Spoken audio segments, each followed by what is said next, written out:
Formula ఈ car రేసులో ED విచారణ అంశంలో కేటీఆర్ కు స్వల్ప ఊరట దక్కింది. ఫార్ములా ఈ కార్ రేస్ కేసులో నేడు ఈడీ విచారణకు హాజరు కాలేనని తనకు మరింత సమయం ఇవ్వాలని కోరారు కేటీఆర్. ఈ వ్యవహారంలో నేడు హైకోర్టు తీర్పు ఉన్నందున విచారణకు రాలేనని చెప్పారు. ఈ మేరకు ఈడీకి కేటీఆర్ ఈమెయిల్ పెట్టారు. కేటీఆర్ ఈమెయిల్పై ఈడీ స్పందించింది. కేటీఆర్ విజ్ఞప్తికి ఈడీ ఆమోదం తెలిపింది. కేటీఆర్ వినతిపై సానుకూలంగా స్పందించింది. త్వరలో విచారణకు మరో తేదీని ప్రకటిస్తామని వెల్లడించింది. మరోవైపు ఫార్ములా ఈ కార్ రేస్ కేసులో ఏసీబీ విచారణకు రావాలంటే తనతో పాటు అడ్వకేట్లను అనుమతించాల్సిందేనని కేటీఆర్ పట్టుబడుతున్నారు. అయితే ఏసీబీ మాత్రం లాయర్లకు అనుమతి లేదని స్పష్టం చేస్తోంది. ఈ క్రమంలో నిన్న విచారణకు హాజరు కాకుండా కేటీఆర్ ఏసీబీ ఏఎస్పీకి నోటీసులు ఇచ్చి వెళ్లిపోయారు. ఇక హైకోర్టు తీర్పుపై ఉత్కంఠ కొనసాగుతోంది. తాజా అప్డేట్స్ అందించేందుకు మా ప్రతినిధి శ్రీకాంత్ సిద్ధంగా ఉన్నారు. శ్రీకాంత్.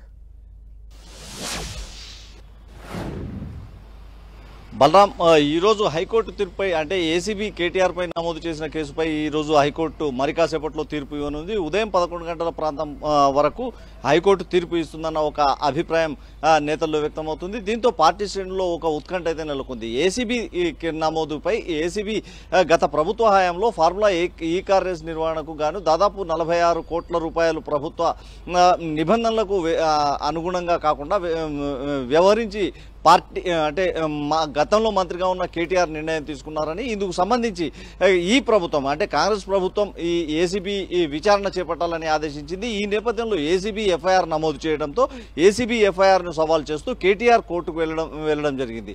కోర్టులో మధ్యంతర ఉత్తర్వులు విచారణ కోసం అనుమతించినప్పటికీ అరెస్ట్ చేయరాదన్న మధ్యంతర ఉత్తర్వులు కోర్టు ఇచ్చింది. అందులో భాగంగానే నిన్న కేటీఆర్ ఏసీబీ విచారణకు హాజరు అయ్యేందుకు వెళ్ళగా అక్కడ హైడ్రామా చోటు చేసుకుంది. న్యాయవాదులతో కలిసి వెళ్లేందుకు కేటీఆర్ వెళ్తే న్యాయవాదులతో కలిసి విచారించేది లేదని ఏసీబీ అధికారులు స్పష్టం చేయడంతో దాదాపు 45 నిమిషాల పాటు ప్రధాన రహదారిపైనే కేటీఆర్ వాహనంలోనే ఉండాల్సి వచ్చింది. ఆ తర్వాత కేటీఆర్ తన స్టేట్మెంట్ ఏసీబీ అధికారులకు ఇచ్చి రావడం జరిగింది. ఈ రోజు ఈడీ విచారణను కేటీఆర్ ఎదుర్కోవాల్సి ఉంది.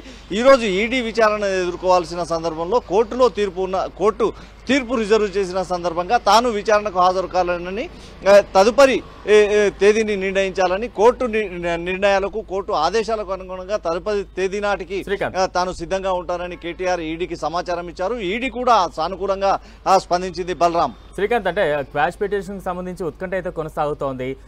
కేటీఆర్ కు తీర్పు అనుకూలంగా వస్తే ఒక రకంగా చెప్పాలంటే భారీ ఊరటైతే కలుగుతుంది. ఒకవేళ తీర్పు అనుకూలంగా రాకపోతే ఎటువంటి ప్రొసీజర్స్ ఉండబోతున్నాయి నెక్స్ట్? అంటే కేటీఆర్ నిన్న మొన్న మాట్లాడిన మాటలను బట్టి చూస్తుంటే ఖచ్చితంగా ఇది కక్షపూరితంగా ప్రభుత్వం నమోదు చేస్తున్న కేసు కాబట్టి తాము న్యాయస్థానాలను ఆశ్రయించే ప్రభుత్వంపై పోరాడతామని, న్యాయ పోరాటం ద్వారానే ప్రభుత్వంపై విజయం సాధిస్తామని కేటీఆర్ ధీమాగా చెబుతున్నారు. ఈ కేసులో ఏసీబీ నమోదు చేసిన ఈ కేసులో ఎలాంటి అవినీతి చోటు చేసుకోలేదని, పూర్తిగా ప్రభుత్వ పరంగా జరిగిన చెల్లింపులపై ప్రభుత్వం కక్ష సాధింపు కారణంగానే ఇలాంటి చర్యలకు అంటే కేసులో నమోదు చేస్తుందన్న ఒక అభిప్రాయాన్ని కేటీఆర్ వ్యక్తం చేయడం జరిగింది. అయితే ఈరోజు కోర్టు కేసు తీర్పు విషయంలో మాత్రం స్పష్టమైన అభిప్రాయంతో బీఆర్ఎస్ నేతలు కూడా ఉన్నట్టు కనిపిస్తూ ఉంది. ఎందుకంటే ఏసీబీ పరిధిలోకి రాదు, అవినీతి చోటు చేసుకోలేదు అన్న వాదనతో ఎఫ్ఐఆర్ను కొట్టివేయాలన్న క్వాష్ పిటిషన్ కేటీఆర్ వేయడం జరిగింది. అయితే ఎఫ్ఐఆర్ నమోదు చేసిన తర్వాత కొట్టివేయడం దాదాపు అసాధ్యమన్న అభిప్రాయం కూడా వ్యక్తం అవుతుంది. అయితే ఇందుకు సంబంధించి ప్రస్తుతం ఉన్న నమోదు చేసిన సెక్షన్లకు కాకుండా మరో సెక్షన్లు నమోదు చేయమని కోర్టు సూచించే అవకాశం ఉంటుందన్న అభిప్రాయం బీఆర్ఎస్ లీగల్ టీం సభ్యులు వ్యక్తం చేస్తున్నారు. ఎఫ్ఐఆర్ను కొట్టివేసిన సందర్భాలు చాలా తక్కువగానే ఉంటాయి కాబట్టి సెక్షన్లు మార్చిన కేటీఆర్ కు ఉపశమనం దక్కుతుందన్న అభిప్రాయం బీఆర్ఎస్ లీగల్ టీం సభ్యులు వ్యక్తం చేస్తున్నారు. హైకోర్టులో ఏమైనా తీర్పు వ్యతిరేకంగా వచ్చినట్లయితే మరి ఉన్నత న్యాయస్థానాన్ని కూడా ఆశ్రయించేందుకు బీఆర్ఎస్ రెడీగా ఉందని చెప్పుకోవచ్చు. బలరాం. Right, thank you Srikanth.